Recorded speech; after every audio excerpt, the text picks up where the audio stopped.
Hey pedal people, it's been another year, and that means another top 5 favorite pedals 2023 edition. I got a lot of super cool pedals this year, and I'm pretty excited to tell you about my favorites and why they're my favorites. But first, these aren't limited to pedals that were new for 2023, these are pedals that were new to me. So any pedal goes as long as I got it this year. And before we get started, my main metric for determining this list, because I had to be very specific, otherwise this would have been like 20 pedals long, but my main metric is inspiration. These all are pedals that inspire me to be creative and ultimately make me want to play more guitar. That's what I value most, so it's the part I put the most emphasis on. So with all that out of the way, I'm pretty excited to be a huge nerd for about 30 minutes and tell you why these pedals are so freaking cool. So let's do that. The first pedal on my list, and the pedal that I actually thought of first when making this list, is the Spruce Effects Arborist V2.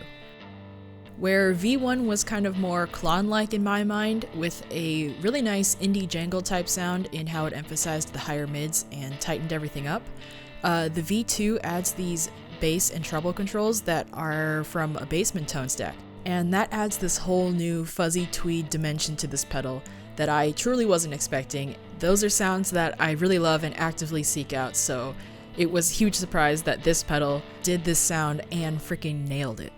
Not only does it give you more control over how to set your EQ, but the voicing toggle offers a great array of sounds with various compression characteristics and voicings. It's kind of like they took the function of the fat toggle switch from V1 and expanded that idea into a whole new pedal. As someone who plays a lot of pedals, I gotta point out that this pedal sounds totally unique and adds a ton of texture in a more dynamic kind of way, where digging in while you play feels very satisfying and rewarding. I'm in love with the gainier sounds from this pedal. There's a ton more gain range than on version 1, but the cleaner sounds too, especially with the way it compresses and how that changes how it feels to play, is really, really, really good. The pedal overall is still jangly and focused and retains a lot of that liveliness that I found so endearing in version 1, but really expands on it and gives you a whole new array of sounds that feel both modern and vintage inspired, which is a very unique balance to strike, and Spruce has done it wonderfully. Spruce is actually high-key killing it right now. I mean, they have been for a long time, but between the Arborist V2 and their Gale Fuzz, which I've been a huge fan of, they're making some super underrated gems. I hope to see them on more boards in the future because they really know how to voice gain pedals, and also, they're pretty local to me, so that's really cool. Love to support a local company, and if you haven't already, you should definitely check them out. The Arborist V2 is really incredible. I'm not even overstating that. I don't think I could. It's really great, unique, and definitely the first pedal I thought of when making this list.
Next is the Fairfield Circuitry Meat Maude. This is a pedal that I've been wanting for a really long time, and this was finally the year that I got to try it out. A big part of why I've been wanting to try this pedal for so long is because two of my other favorite Fairfield pedals, the Accountant and the Shallow Water, I believe are based off some of the sounds found in this pedal. And this pedal truly sounds unlike any other delay that I've tried. I use the word warbly a lot to talk about vibrato and stuff, but in a way I feel like this pedal is truly warbly in that it's not just like a constant feeling of like this symmetrical LFO. It's got a very organic kind of feel to it and a naturalness. And that plays a big part in one of my favorite ways to run this pedal, which is full wet. I did that on synth in my demo, which was pretty different for me, but I thought that sound was so cool, just being how the whole pedal is voiced and how the modulation sounds. And actually the delay time goes fast enough where that's a pretty viable way to run it if you just want to use it for the modulation. It's a really neat sound, and weirdly just one part of what makes this pedal sound so unique. The other part, and arguably my favorite part of this pedal, is the compression it adds on the repeats. The repeats have this kind of low-pass filtery sound to them that makes them very present, and especially combined if you have the compression on it they take up a lot of sonic space, and that's kind of what I feel like sets this pedal apart for most, is that while you do really have to play to its strengths, you can't kind of shoehorn it anywhere you want. If you do leave room in your compositions for it, this pedal can really shine and make things stand out. And I'm not gonna lie, it's a pretty darn dark pedal. It kind of reminds me of like oil can type delays, but darker. All of what I'm saying kind of applies mainly to clean tones, which is massively how I prefer to use it in my rig.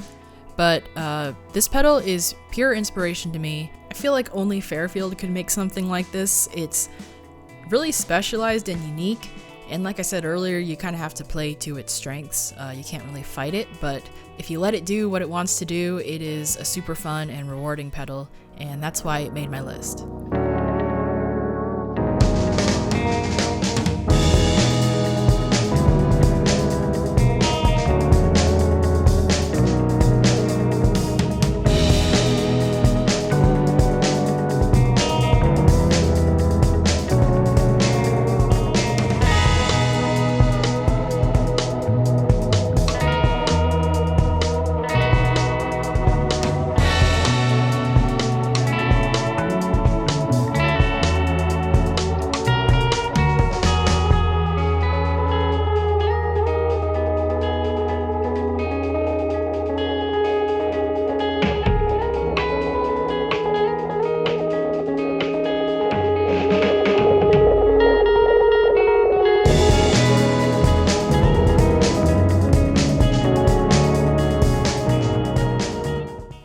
The next pedal on my list is the Old Blood Noise XS V2, and in my humble opinion, I think this pedal is hella slept on.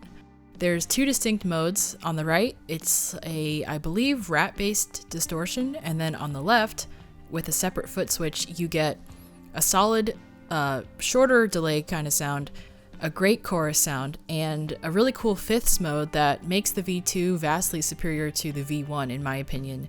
I believe the V1 you had to like twist a knob a certain way to access this hidden fifths mode, but here they give it to you right on the toggle, and I find that incredibly useful because if you're like me and you don't want to dedicate a whole space on the board to something that's like out of left field, this pedal gives you some pretty utility kinds of effects and adds this one single mode that it's just like weird enough to be surprising, but also not weird enough to be not musical in most situations. So in that way, this pedal fulfills both a utility and a weird role, which is great, especially considering it's got such a small footprint. What makes this pedal top tier for me is you can basically run parallel distortion and clean tones. I like to set the left side to a chorus sound and have a pretty basic, just good sounding chorus effect there, but then use it strategically in parallel with the distortion to help give more complex lines and arpeggios more definition. I do love how parallel makes stuff like that sound heavy but clear and precise at the same time. And I think that's especially cool when stacked because I usually like to put another dirt pedal after it, and when you have it like that, you end up distorting that clean blended part with that drive part going into the distortion. So you get like a stacked sound and kind of a more cleanish overdrive sound at the same time with different EQs and compression levels, which makes for some really cool sounds and textures that you can't get out of other singular pedals. Like I said, I think this pedal's really slept on. The first time I saw one out in the wild was actually the V1 on Julian Baker's board, and Julian Baker kicks ass, so I wanted to try this pedal. And I'm just really impressed with its ability to be kind of a multi-effect, but at the same time be a very specialty effect with the whole parallel mixing thing. And that's why it's on the list, because it's incredibly fun, incredibly unique sounding, and does a cool thing in a way that not a lot of other pedals do.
Next up is the Vaughn Ultrasheer.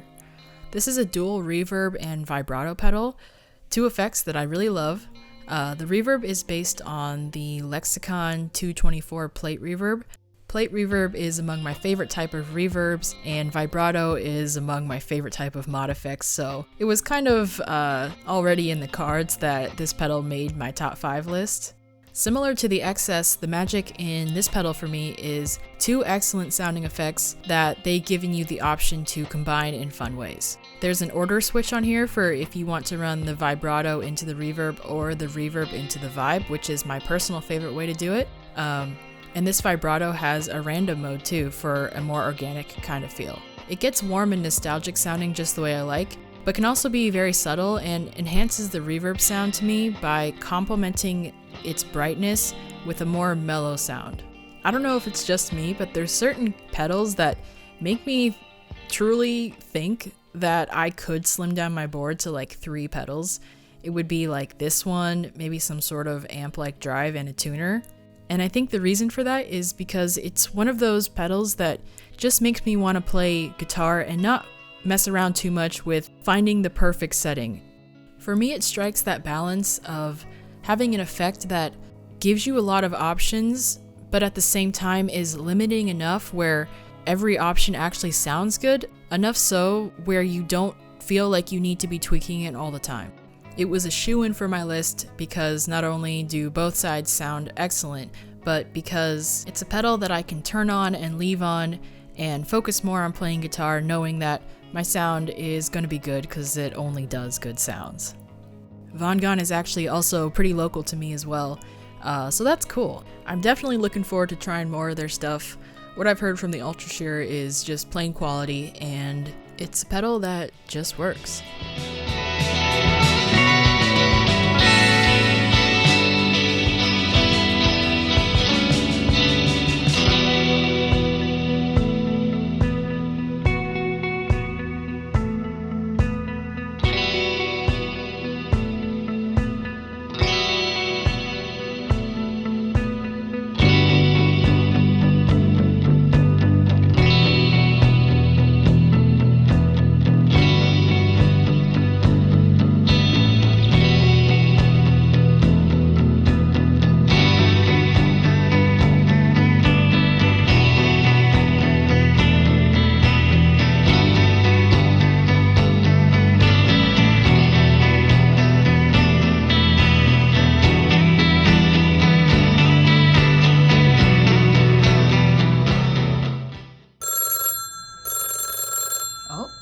Wait, hold that phone just a sec. What?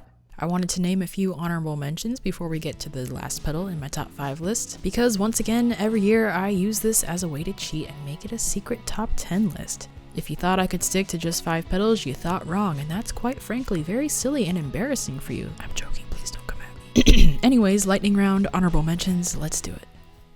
First one is the Champion Lecky Pedal Boost V2. I'm actually not quite sure what it is about the circuit that I really like, or rather the pedal boost lineage that I really like, but it inspires me to play in ways other boosts and dirt pedals don't. It has this like super polished and jangly sound, but also this rough around the edges, amp on the verge of a meltdown kind of sound in it, with a really interesting EQ section. It's equally at home being an always-on sort of thing, or something that I kick in to get my clean guitar a little bit above the mix and jump out a bit, add something extra, or even just add a unique kind of texture. So it's all that, plus it just makes me want to play more guitar, and I ended up writing some pretty interesting things with it that I'm happy with, but it's a cool pedal. Next is the Bleak District Electric Wreckhead, and for all the buzz about lo-fi effects, I think this one deserves so much more love. I don't know if there's much else like it out there actually. It's envelope controlled, which is pretty unique, and that varies the amount of drive and depth of the modulation based on your pick attack. But the pedal's also really simple and easy to get that warped, nostalgic kind of vibe, all the way to incredibly mangled, fucked up tape sounds. One of the cooler sounds out of it, I think, is setting the sensitivity pretty low, so every time you attack the strings, it dives the pitch and kind of does that shoegaze My Bloody Valentine thing where they hold the trem bar every time they strum and you get this out-of-tune, fun and dynamic pitch sound. On top of that, it's just really good sounding, a unique pedal, unique approach, and like I said, I think it deserves a lot more attention. It sounds great and has a really neat way of functioning. Then we have the Origin Effects Magma 57. This pedal just sounds and feels like absolute quality. Tell me if I'm the only one here, but do you ever get a pedal based on something else and the pedal is so good that it actually makes you want to buy what it's based on? But in reality, why would you do that? Because the pedal is the one you like the sound of in the first place that made you think that it was so good that you wanted to buy something else?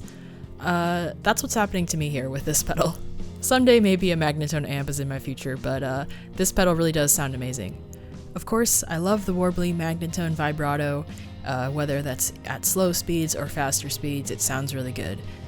But the drive sounds themselves sound and feel very natural and go from kind of smooth and warm to a little raggedy, which to me is just the best. It feels very fun to play, it sounds very natural, and really highlights for me, out of all the pedals here on my list, what I said earlier about pedals that make me want to play more guitar. This one I feel like I could just throw on the floor, hopefully not throw it at someone because it's so heavy it would probably kill you. But it's one of those pedals I can just dial in a sound and play for hours as if it were just a natural extension of my guitar and amp. Next pedal is the Winnipeg Electrical Company Homework Series Blues. And this is actually my most recent pedal, which came sliding in here hot at the last minute. It's based on the Boss BD2, which if you know me, you know is one of my favorite overdrive pedals ever. And I don't know why there aren't more BD2 clones, maybe because it actually kills as is, but this pedal does something different from all the rest, and that's two main things. First, there's a low cut control that makes all of the difference. It can sound pretty much just like a normal blues driver if you want it to, but cutting the lows makes a lot of room for the mid-range and the harmonics of this drive to really shine. And the second thing it does is add this fuzz mode on the toggle switch, which turns it into an unexpected monster of a fuzz. It's pretty synthy sounding at full gain. But my favorite way to use it is fuzz mode at low gain, those exact settings I have in the picture here, which gives this pedal a oddly tweety and slightly compressed on the attack kind of sound in just the right way. It's darker than the stock BD2 setting, but retains a lot of that same clarity, and is basically just a really fun take on the classic BD2 and sounds rad as hell. And last but not least, we have the Champion Lecky Dunch. The Dunch is pretty much the most Champion Lecky take on a fuzz I could imagine. They have their own kind of genre, and that's great. It's honestly why I like Wooley's pedals so much. The EQ controls on here are entirely unique and really make this pedal. It's got 2 3-position toggles and corresponding knobs for sculpting the highs and the lows, so you can get a ton of unique sounds out of it just using those controls. But there's also the bias control and the gate toggle, which make for a ton of neat textures. You can go from smooth or super gated broken fuzz sounds to raggedy and solid overdrive type stuff. And then there's the Dunch switch, which just takes everything to 11. I thought it was funny that this pedal shipped with a bottle of hot sauce, because that's kind of how I think of the Dunch Switch. It's like slathering this whole pedal in hot sauce and just making it spicy as hell. Champion Lucky's great, this pedal's great. The hot sauce it came with was also great, and honestly, what more could you really ask for? Alright, so now it's the last pedal, and these haven't been in any particular order because that would be impossible for me. But the last pedal I'm going to talk about is the Benson Delay. You ever hear a pedal and you're like, yeah, that's it, that's the sound. That's how I feel about this one, which is probably too simplified an explanation given how much engineering went into making this pedal and how many people were involved in getting it to sound the way it does. I feel like it's got the perfect amount of features with its own unique kind of sound that is a little bit familiar to me given that it uses the PT2399 chip, which is used in some of my other favorite delays like the Caroline Kilobyte. So I like the familiarity of that kind of sound, but this pedal has really pushed the envelope of what that can do and is a very refined take on this. I'm so surprised, which maybe I shouldn't be because it is Benson after all, but it's just a really great pedal with a bunch of really great features.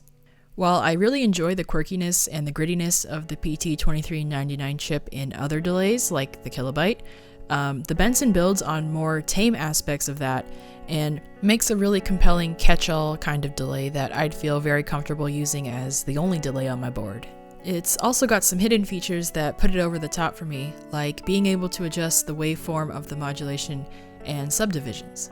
The delay time actually even goes low enough to use this like a chorus or a vibrato in a pinch, and they even included a random waveform as an option, so if you want to run it like that, it's a fairly unique sound, and I really appreciate the thought that went into it. It really feels like they put a lot of care into its design and refining the features that make it a great, solid delay at face value, but also the features that set it apart from other delays for more atypical uses. I feel like it's such a great pedal for the times where you want to set and forget your delay and keep it simple, and also for times when you just want to twist some knobs and make weird noises without losing control.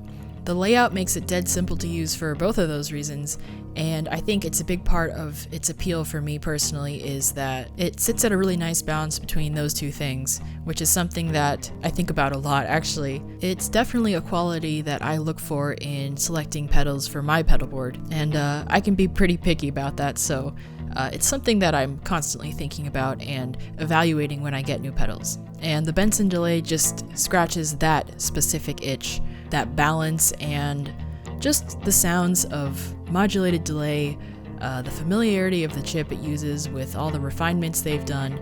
So it's got a really inspiring sound to me, and I'm pretty stoked to be using it on a bunch of cool stuff in the future.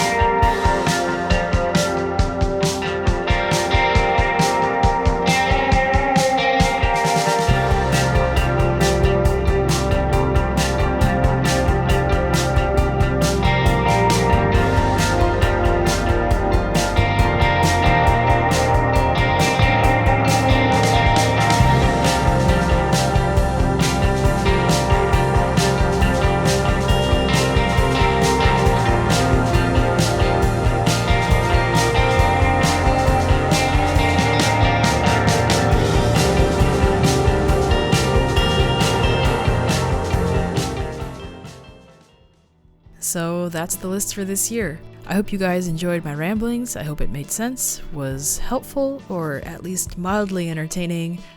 Like I said earlier, it's really tough to pick just 5 pedals, or rather 10 because of that one section where I bent the rules just a little bit. But in the comments, let me know what your top 5 were, or even just your favorite pedal that you got this last year.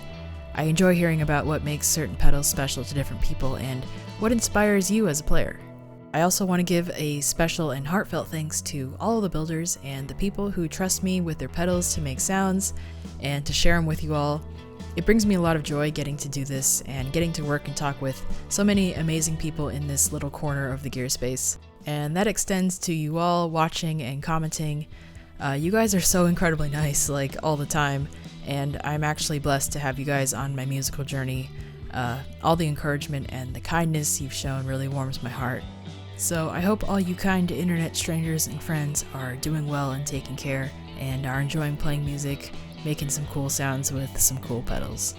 I've got some links up on the screen and in the description for my stuff. New album is on Bandcamp for the demo songs from this year, and you can get that for free or pay what you want. And I've also got merch up in my online store. Both ways are great ways to support me. Feel free to check it out if you want.